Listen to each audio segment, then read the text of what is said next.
Welcome back to our Mind, Body, Love, and Soul series and how these can impact fertility. We hope you found the information we shared about the power of your mind to be enlightening. Today we want to focus on the more physical aspects of fertility, talking about your body and how you can help it to be as healthy and fertile as possible. Let's get started. When most couples decide they are ready to start trying for a baby, they just naturally assume that pregnancy will happen for them right away. That is why for many, the frustration and fear can start to set in after just a month or two of not conceiving. Suddenly the fun is zapped out of trying, replaced now by worry that something may be wrong. Television and movies would have people believing that pregnancy is a simple thing to achieve, and it may even seem as though friends and family members only had to make the decision to become pregnant, and then it just happened. These comparisons can make it even more difficult to cope when that pregnancy test isn't positive time and time again. If this is where you are, don't despair. These feelings are normal, but so is a period of several months of trying before obtaining that positive test. The average healthy couple has between 20 and 25% odds of getting pregnant during any given cycle. There are so many factors which can affect your ability to conceive, many of which we will be exploring today. When you realize how much goes into a healthy conception, it makes sense that it can sometimes take time to accomplish. That doesn't necessarily mean that anything is wrong with you or your partner. In fact, most doctors recommend you wait until after at least a year of trying before you begin testing for potential issues. But we will get into that in just a minute. While most of us learned about basic anatomy in school, we sometimes have a way of disassociating ourselves from the images we once saw in those textbooks. So much of that information likely seemed abstract to your young mind. Not really applicable until now, when you actually want to tap into the resources of that reproductive system you once learned about. By understanding how our bodies work, we can have a better sense of what it actually takes to get pregnant, but not all of us are as in tune as we would like to be. This is why we want to offer you a brief refresher on your general reproductive anatomy before moving further into this section. Women are born with between 1 and 2 million eggs. This number is reduced to approximately 300,000 by the time puberty is reached. Most of the eggs that have disappeared will have been absorbed into a young girl's body or just deteriorated. Once a teen approaches the date of her first period, her eggs begin to mature, with one releasing each month during her ovulatory phase. When eggs are released, they travel through the fallopian tubes, where they are either met by a sperm or left unfertilized. If the egg is not fertilized, menstruation will occur approximately 14 days after ovulation. If fertilization does take place, the egg immediately forms a barrier protecting it from being penetrated by any other sperm, and the blastocyst, soon to become an embryo, travels to the uterus for implantation. Barring scarring or abnormal development, these pathways are all connected in a way that allows both the sperm and egg to travel to where they need to be to fuse, and then the newly formed life travels to the uterus to nestle in. The average monthly cycle for a woman spans 28 days. Just because that is the average, however, does not mean you have a problem if you don't typically cycle in a 28-day pattern. In fact, a normal cycle for women can range anywhere from 21 to 35 days, and you can have a variation of 3 to 5 days from month to month without it being indicative of anything outside the norm. The most important factor is that your cycle remains normal for you. Every woman is unique. There shouldn't be huge leaps from what has been average for you in the past, nor should there be drastic differences from month to month. Let's take a closer look at how the female menstrual cycle is generally mapped out. Day 1 of your cycle begins with the first day of your period, typically starting with the onset of heavy flow bleeding as opposed to simple spotting. That bleeding is triggered by blood vessels that restrict and then relax inside your uterus, causing the lining of your endometrium to die off and begin shedding. The average period usually lasts between 4 and 7 days, with the heaviest bleeding taking place in the early days. By day 2 of your period, your endometrium has already begun to generate. By day 4, the follicles on your ovaries have started to prepare new eggs, one that will become dominant. Your hormone levels play a major role in this process, with gonadotropin-releasing hormone, otherwise known as GnRH, and follicle-stimulating hormones, otherwise known as FSH, triggering the various stages along the way. The pre-ovulatory or follicular phase of your menstrual cycle actually begins with menstruation. During this phase, your FSH levels increase, causing anywhere from 15 to 20 follicles to begin preparing to release an egg. These follicles are each producing estrogen at the same time. When your estrogen levels reach a certain point, your body is triggered to ovulate. Typically, this phase takes about 2 weeks, but every woman varies, and a normal range for the pre-ovulatory phase can be anywhere from 10 to 20 days. Your endometrium continues to grow or proliferate during this phase, building fresh layers for potential implantation. You will also notice changes to your cervical mucus, which becomes a stretchy egg white-like consistency as you near your fertile window. We will be exploring that a little later in this module, along with other ways you can predict impending ovulation. In a normal cycle, ovulation can occur anywhere from day 10 to day 20, with the average ovulation date being around day 14 for those women on a 28-day schedule. While multiple follicles will prepare to release an egg during the pre-ovulatory phase, typically only one will be released by the ovary, swept to the waiting fallopian tubes. Previously, there have been theories that the ovaries alternate from month to month in regards to which one releases an egg, but research has shown that that doesn't necessarily prove to be accurate. Predicting which ovary will release an egg at the start of any given cycle can be next to impossible, and some cycles may inexplainably produce no eggs, while others could potentially produce 2 or more. This is what happens when fraternal twins or triplets are conceived. An egg can survive for 24 hours after being released, but if fertilization is going to occur, it usually happens within just a few hours of ovulation. When fertilization does take place, the zygote begins to increase in size, becoming a blastocyst, then an embryo, eventually embedding into the lining of the womb.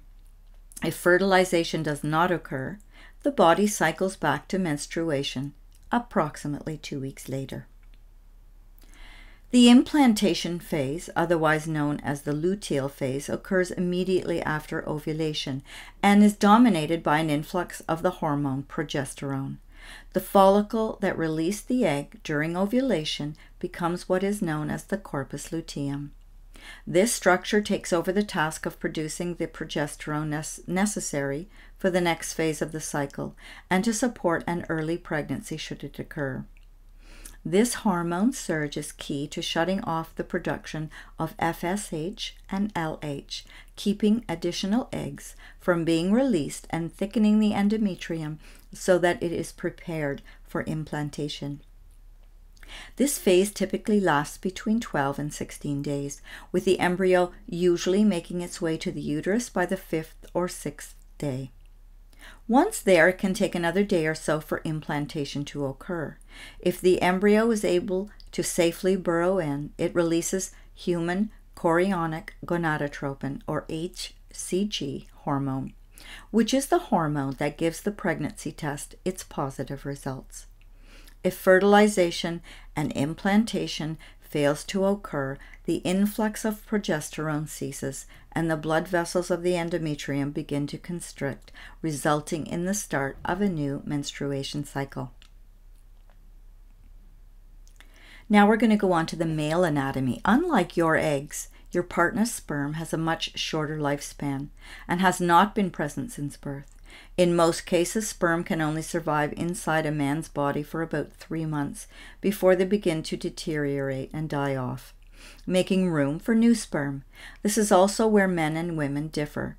While you were born with a set number of eggs and will never be able to create more, men are constantly reproducing new sperm. The testicles begin creating sperm around puberty at a rate of about 5,000 per minute. Sperm are formed in approximately 48 hours and reach maturity in about 2 weeks. This may sound like a lot of sperm for any one man to be carrying around, but keep in mind that anywhere from 40 million to 200 million sperm are released during a single ejaculation. Remember that we already discussed how the average couple has only a 20 to 25% chance of conceiving during any given cycle. This means that it is completely normal for some couples to take several months and even up to a year to achieve pregnancy. As a result, most doctors recommend that couples under the age of 35 should be trying to conceive for at least a year without success before seeking further testing. Those 35 and older can reduce that timeline to 6 months, as fertility is known to decrease with age. The exception to these rules is if a couple has experienced multiple miscarriages, or if one or both partners have a diagnosed condition that is known to cause issues with fertility, such as endometriosis or PCOS. Under those circumstances, you may want to consider consulting with a doctor as soon as you decide you're ready to start trying. If you go to the doctor with concerns about fertility, they will likely order a series of basic tests to rule out some of the more obvious potential problems. In most cases, doctors will recommend getting the male partner's sperm analyzed first, as this can be less invasive than some of the tests you will have to submit yourself to. Your partner will be expected to provide a sperm sample for testing, and doctors will look for overall numbers as well as basic information on the sperm quality and motility. If everything looks normal, you should expect the next round of testing to involve blood work to check for thyroid function, hormone levels, and an ultrasound. The ultrasound will check for any morphological problems with you, as things such as fibroids, endometrial polyps, and ovarian cysts as part of an initial health check. A blood test can provide basic information about your hormone levels in order to help your doctor determine if hormones are within a normal range. Blood will be taken and analyzed. These tests will be timed to a specific day in your menstrual cycle, as hormone levels increase and decrease during a single cycle, but generally follow the same general pattern each month. This information is key. Ultrasounds and blood tests can be used to evaluate approximately how many eggs a woman still has in reserve, and therefore what her potential remaining fertility may be. By utilizing a well-timed ultrasound, sonographers can detect the number of follicles on each ovary during the first half of a woman's cycle. These numbers help to estimate your current egg reserve. In addition, blood tests can measure the anti-Müllerian hormone, which is considered a marker for ovarian function. This test can be completed at any time of the month. The results indicate how well your ovaries are functioning and also the quality and quantity of your remaining eggs. Another hormone to test for is FSH, which is known to appear in high levels at the beginning of a cycle if a woman has a low ovarian reserve. There are a variety of pelvic infections that are known to cause issues with fertility and miscarriages. Having regular STD screenings can help you to catch these infections early and prevent further damage. Examples include pelvic inflammatory disease and chlamydia, both of which have detrimental effects on your reproductive organs. Your doctor will likely suggest that you and/or your partner should both be screened for chlamydia, gonorrhea, bacterial vaginosis, group B streptococcus, and syphilis, among other infections. While you may think it isn't possible either of you could have contracted any of these infections, most medical practitioners will feel better ruling out these possibilities at an initial screening. For women, a pap smear can check for these infections as well as serving as a screen for abnormal cervical cells. There is a long list of autoimmune diseases, and some of these can inhibit fertility as a result of the body essentially attacking itself. Many of these conditions result in inflammatory reactions and create a hostile environment for healthy reproduction, which is why a doctor may run tests to rule these conditions out during your initial visit. Examples include lupus, multiple sclerosis, rheumatoid arthritis, and thyroiditis, just to name a few. There is a long list of possible autoimmune diseases, and infertility seen in some women is a fairly typical early symptom of an abnormal female autoimmune function. New research has indicated a connection between oral health and fertility. Some doctors and scientists now believe that gum disease can be as detrimental as obesity in terms of issues with the conception. The thought process is that when gum disease is allowed to escalate, toxins and bacteria are released into the bloodstream, creating a hostile environment where conception becomes difficult to achieve. If your doctor suspects gum disease may be contributing to your overall fertility issues, he or she may suggest you see a dentist for treatment, in addition to further testing. Approximately 12% of all infertility cases can be attributed to the number you might find staring back at you from the scale. Before assuming that being overweight is the only concern you should have, however, it is important to note that those issues are distributed pretty evenly between both overweight and underweight patients. In fact, a Harvard Nurses' Health study found that while it took overweight women twice as much time as women with normal body weight to get pregnant, underweight women actually struggled to conceive 4 times longer than those of a normal weight. This is because our hormones are pretty intricately tied to the percentage of body fat we are carrying around. Think about the fact that professional female athletes often cease having cycles altogether during heavy training months, and elite gymnasts are known for not even starting their periods until they near adulthood.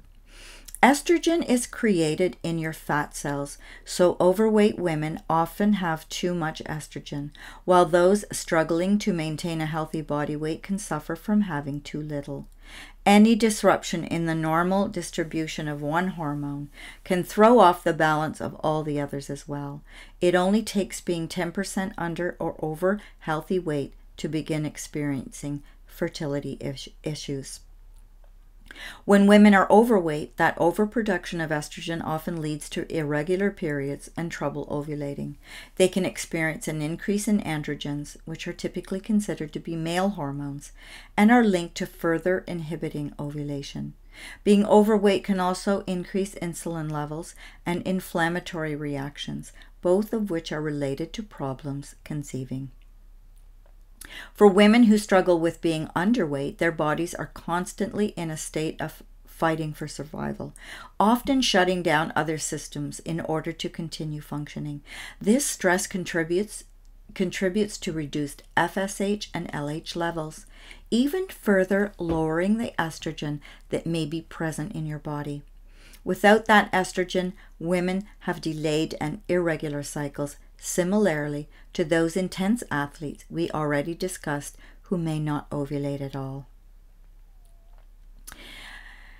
Being overweight can also be an issue for men, contributing to low sperm counts and reduced testosterone levels. Because estrogen is created in fat cells, men who are carrying too much weight around tend to have increased amounts of this otherwise predominantly female hormone, leading to an imbalance with the rest of his hormone levels. This inhibits the optimal functioning of his testicles, resulting in abnormal sperm development. Sperm can further be damaged when an increase in fat around the pelvic region and the thighs leads to a heightened temperature surrounding the testicles. When your male partner is overweight, there is a higher probability as a couple that you may experience problems with miscarriages, possibly because of the increase in sperm abnormalities. The good news is that when weight is the biggest contributing factor to your fertility struggles, studies have shown that striving for and achieving a healthy body weight can lead to a successful pregnancy for more than 75% of couples. This means that developing a plan with your doctor for reaching a medically ideal weight range can result in an end to your fertility struggles. We are about to dive into ways in which diet and exercise can impact your chances of conceiving. This information is pertinent to everyone hoping for a healthy pregnancy, but can be particularly beneficial for those who are already struggling with weight issues. Be sure to pay close attention if you fall into one of those categories. Dietary overhauls can be difficult. Most of us have been stuck in our nutritional ways for quite some time, and even when we know that change is necessary, it is still hard for us to implement that change. If there has ever been a motivating factor for you to clean up your diet before, though, trying to get healthy for conception should be it. Eating for fertility isn't just about reaching some desired weight goal. It is about providing your body the nutrients it needs in order to function optimally, allowing all the systems to work together so that conception can happen. The beauty is that by learning more about healthy eating now, you can set yourself up for living a healthier life well into the future. We are about to go over a lot of information in terms of creating the best fertility diet for you, but if you start to get overwhelmed, keep these 3 key points in mind: fresh, organic, whole. The most crucial concept for you to take away from any of this is the importance of sticking to a diet made of fresh, organic, whole foods whenever possible. When we are talking about whole foods, we don't mean that you have to eat your meat off the bone or consume large meals all at once. Rather, it is a term that indicates eating food in its most natural state, avoiding anything that has been overly processed or treated. For instance, buying fresh, organic oranges from the market and squeezing your own juice is a much better option than purchasing canned orange juice from the freezer section. Cooking a whole organic chicken is preferable to picking up a bucket of fried chicken substitute at the local drive-thru. Opting for breads made with organic whole grains is always going to be healthier than choosing a generic white variety. You will notice already that I'm stressing the word organic here. That is because food today has become riddled with chemicals and pesticides, many of which can have detrimental effects on your fertility. By choosing organic, you are limiting your exposure to these toxins that in some cases have been linked to hormone issues and an increased risk of miscarriages. For some, organic may not always be an option, and we do understand that. Cost can be prohibitive, and local grocery stores don't always keep a wide variety of organic choices available. When you have to pick and choose, the foods you should insist on buying organic are meat and dairy products.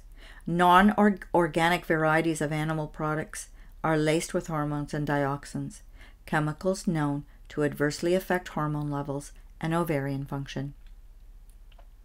In general, dairy consumption should be kept at a moderate level, as there are conflicting reports regarding the effect dairy can have on fertility. In some cases, excessive dairy consumption may cause issues with an optimal hormone balance. Always avoid low-fat options and stick to those organic, whole choices, as we have already discussed. Try to eat local and conventional grown produce. Pay attention to the Dirty Dozen Plus and the Clean 15 suggested by the Environmental Working Group. Here is a list of the Dirty Dozen Plus: peaches, apples, sweet bell peppers, celery, nectarines, strawberries, cherry tomatoes, pears, grapes, spinach, kale, and potatoes, cucumbers, hot peppers, and summer squash. Instead, opt for these cleaner options: asparagus, avocados, cabbage, cantaloupe, sweet corn, eggplant, grapefruit, kiwi, mangoes, mushrooms, onions, papayas, pineapples, frozen sweet peas, sweet potatoes. Using the 80-20 rule to stick to these suggestions, if you can stick to buying the foods on this list at least 80% of the time, as well as your meat and dairy products, you will be off to a good start. This will allow your endocrine system to have the support it needs to function efficiently the other 20% of the time when you may not adhere so strictly. Carbohydrates. Reduce the simple carbohydrates you are consuming. Notice the key phrasing there: simple carbohydrates. These are the carbohydrates made of 1 or 2 sugars that are absorbed quickly into the bloodstream. They can often result in you feeling tired or hungry again shortly after eating them. Examples include soda, sugary breakfast cereals, and pastas made with white flour. Complex carbohydrates, on the other hand, are composed of multiple sugar units typically found in nature that take a longer time to be broken down by your body. These are generally considered still good for you, as they don't result in a spike in your blood sugar and are less likely to be stored as fat. Examples can include whole grain bread, oatmeal, brown rice, and a variety of beans. The one exception here is fruit, which are simple carbohydrates but are still beneficial when eaten fresh and unprocessed. Fruits and vegetables. Make sure your menu is full of vegetables and stay away from white flour and refined grains. Over-processed foods in general should be at the top of your to-avoid list. Fruits, veggies, and whole grains can provide plenty of fiber, though, which is essential in keeping your system cleared of toxins and old hormone residues. Keep your fruits and vegetables colorful, opting for choices from every spectrum of the rainbow.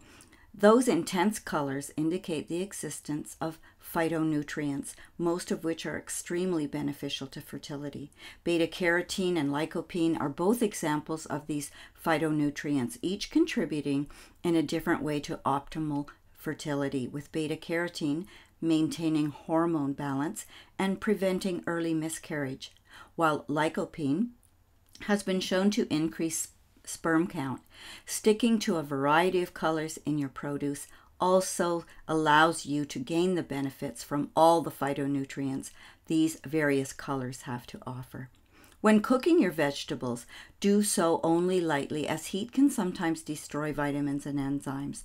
This doesn't mean you have to go raw, but rather you should only cook your veggies to the point of easily being digested. Avoid overcooking or exposing them to unnecessary amounts of heat.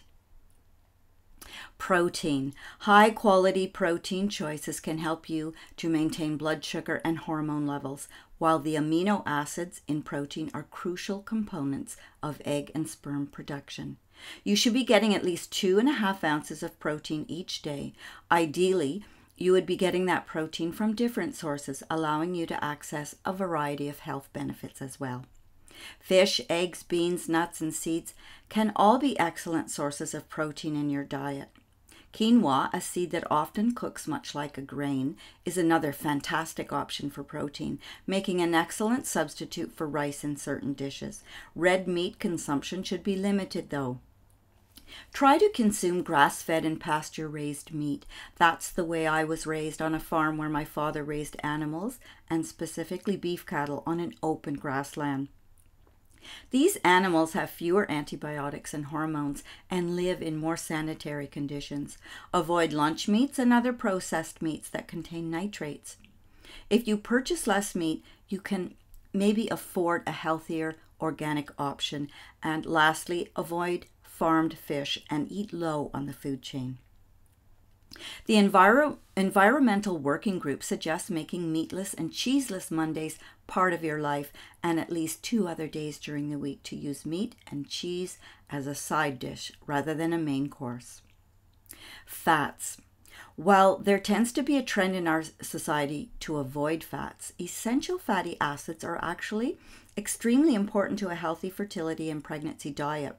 Not only do they contribute to regulating your hormonal balance, they are also linked to the development of the brain, eyes, and nervous system of a growing fetus. You can obtain your essential fatty acids in nuts, seeds, and oily fish. Saturated fats are the kind you want to avoid, as they can increase your cholesterol and your risk of heart disease. These fats, otherwise referred to as trans fatty acids, are what you would find in fried foods, chips, and pastries. A recent study published in the American Journal of Clinical Nutrition found that the chance of conception was reduced by 73% for every extra 4 grams of saturated fat a person consumed daily. Flaxseeds. One fertility superfood you may want to consider adding to your diet is flax seeds. These tiny little seeds are an excellent source of omega-3 acids, also providing you with B vitamins. magnesium, and manganese that can prepare your body for healthy conception. Flax seeds can be extremely beneficial in helping to regulate your hormones as a result of the gentle phytoestrogens they contain. Just remember to grind your seeds, as eating them whole will likely result in digesting them without getting much benefit. Fertility nutrients. While focusing on your fresh, organic, and whole diet, there are some fertility nutrients you should be making a specific effort to consume in order to best prepare your body for conception. Ideally, you would always obtain these nutrients through your diet, as the body absorbs them best through whole foods. In some cases, though, supplements may be a beneficial added measure. Vitamin A and the B complex vitamins. Vitamin A is essential to the health of a developing fetus, as well as to the production of male and female sex hormones. Vitamin A can increase sperm count and assist in follicle building. While this is an important nutrient, extreme doses can actually lead to fetal abnormalities, so it is very important to never double up on any supplements containing vitamin A while trying to conceive. Always use any supplements by following the suggested daily dose. You can find fresh sources in a wide variety of vegetables, including carrots, tomatoes, pumpkins, and broccoli. Vitamin B6. Recent studies have found that diets high in foods that contain B6 can double your chances of conception. This is likely due to its balancing effect on estrogen and progesterone. Vitamin B6 has also been proven important in the development of testosterone for men. You can get B6 in bananas, eggs, peanuts, and salmon. Folic acid, otherwise known as B9 or folate. Folic acid is crucial not only to the development of a healthy fetus, but also to optimal fertility. This is one many doctors will often recommend supplementing because of its importance to a healthy baby, and it can be found in nearly every brand of prenatal vitamins as a result. If you're looking to increase your intake of folic acid naturally, however, you can find it in leafy green vegetables, broccoli, oranges, strawberries, and bananas. The other B's, riboflavin, thiamine, and pantothenic acid, each also play important roles in conception and the development of a healthy fetus. Many doctors may simply recommend taking a vitamin B complex to obtain the benefits of all these crucial B vitamins. But you can also find natural sources in whole grains, spinach, egg yolks, salmon, and legumes. Vitamin C, D, and E. Vitamin C first. Men and women both experience fertility-boosting benefits by having diets rich in vitamin C. This natural antioxidant can boost sperm count for men and regulate ovulation for women. While it is a crucial nutrient, it is also important to know that too much vitamin C can actually dry up your cervical mucus and inhibit fertility. We suggest consuming under 1,000 milligrams a day. Natural sources can be found in citrus, blueberries, kiwi, red peppers, Brussels sprouts, which are all excellent sources of vitamin C. Vitamin D. This antioxidant is one most of us get from exposure to the sun. It supports estrogen production and can protect both sperm and eggs from genetic abnormalities. Often in areas where sun exposure is limited, vitamin D supplements can be recommended. You can also find natural sources in oily fish and fortified milk. Vitamin E. This antioxidant not only fights inflammation, it also assists with ovulation and embryo implantation. For men, it can increase sperm count and improve motility. If you do decide to supplement vitamin E, talk to your doctor, as it can sometimes act as an anticoagulant in high doses. Otherwise, you can find natural sources in eggs, sweet potatoes, and leafy green vegetables. Fertility nutrients, iron, zinc, and copper. Iron is crucial to ovulatory function. Iron is an important mineral that can be found in beans, oatmeal, and leafy green vegetables, balancing reproductive hormones for both men and women. You can find it in eggs, whole grains, seaweed, and a wide variety of vegetables.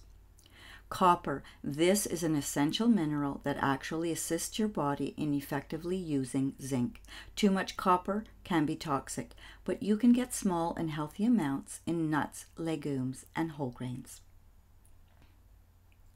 Fertility nutrients: magnesium, manganese, and selenium. Magnesium, supporting a hormonal balance and increasing the blood supply to the uterus. Magnesium also plays a key role in egg production. Being deficient in magnesium has been linked to some cases of female infertility, so make sure to eat plenty of bananas, avocados, and leafy green vegetables to get your daily dose. Manganese. While it is rare for people to be deficient in manganese, this mineral is great at helping the body to break down estrogen and achieve a hormonal balance. You shouldn't need to supplement for it, as you can easily meet your daily intake through carrots, legumes, and broccoli. Selenium. This is an antioxidant which has a variety of benefits for both men and women. Maintaining a healthy intake of selenium can reduce the rates of miscarriage and assist in egg production. It has also been linked with improving both the quality and quantity of sperm for men. Too much selenium, however, can have detrimental effects, so it is best to stick to natural sources such as whole grains, eggs, and garlic. Lifestyle. Cleaning up your diet isn't the only way to improve your chances of conception. Basic lifestyle choices can also play a large role in your ability to conceive. If you smoke or chew tobacco, now is the time to quit. Smokers have been shown to take at least twice as long to get pregnant as non-smokers, and they have a higher risk of miscarriages when they do manage to achieve success. This is the result of the many toxins that reside in cigarette smoke and have been shown to decrease blood flow to the placenta and uterus, causing issues with implantation and making it very difficult to maintain a healthy pregnancy. Tobacco use can also inhibit a normal hormonal balance, decrease sperm production, and result in sperm abnormalities. If you are already struggling to conceive, giving up caffeine and alcohol would also be a good idea. There are mixed reviews on whether either of these fully contributes to infertility, but neither are particularly good for you or your reproductive system. High uses of caffeine can constrict blood flow to the uterus, and alcohol use has been linked to decreased sperm quality for men. Research has shown that drinking more than 300 milligrams per day, the equivalent of 2 to 3 cups of coffee, creates an increased risk of a miscarriage and may increase the chances of stillbirths by a whopping 80%. Alcohol consumption can also have adverse effects on a growing fetus, making it best to avoid while you are trying to conceive in order to prevent accidental exposure. In addition, it is considered by some to be toxic in large amounts to egg and sperm production, and it can act as a diuretic, depleting you of necessary nutrients. Avoid using lubricants, as these can often inhibit a sperm's mobility, sometimes even making it difficult for sperm to survive at all. If you need the extra moisture in order to enjoy sex, purchase pre-seed lubricant. This is the only option that has been specifically designed for use by couples trying to conceive. It maintains the closest consistency and pH to fertile cervical mucus and is a far better choice than warm water, saliva, egg whites, or anything else you may have heard could be used as a good substitute.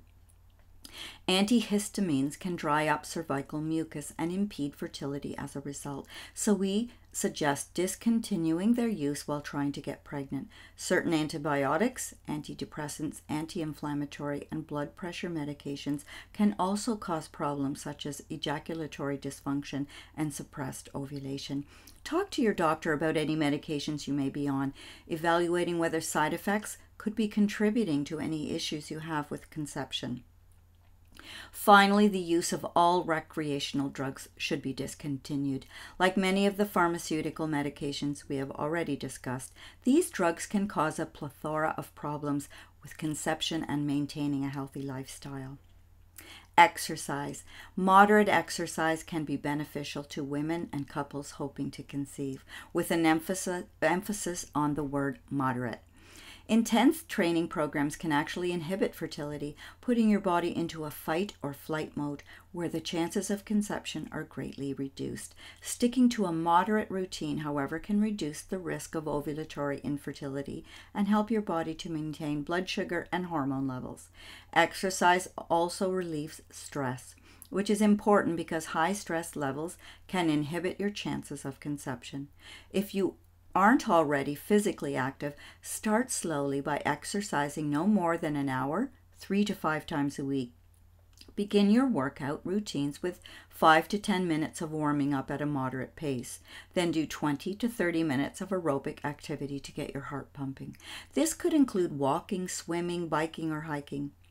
Find something you enjoy doing and pay attention to cues from your body regarding when you should stop.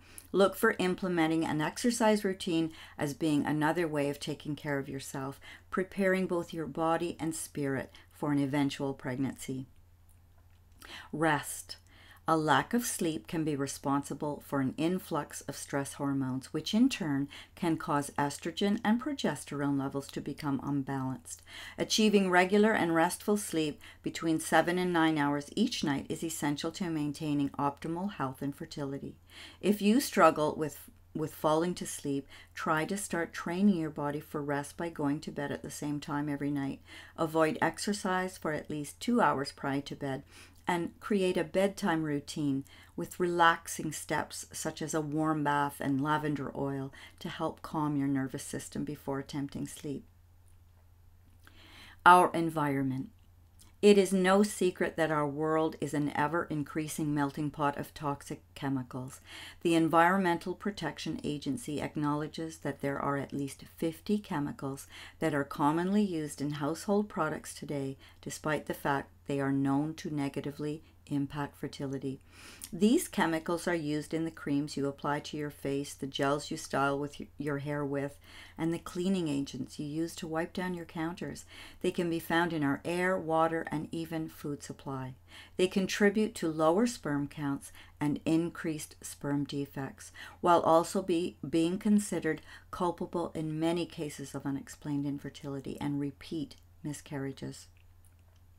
The best way to limit your exposure to these toxins is pay attention to labels, looking for phthalates and parabens that are commonly used in skin and hair products today. Avoid exposure to pesticides and chemical agents used to kill rats or bugs within the home. Plastic can be another big source of toxin exposure, so be careful what food you store in plastic and never use plastic in the microwave. Lastly, take action. A lot of information we went over today probably seems overwhelming. It is even possible and to be expected that you may be frustrated over all the ways in which you need to change your life in order to improve your fertility.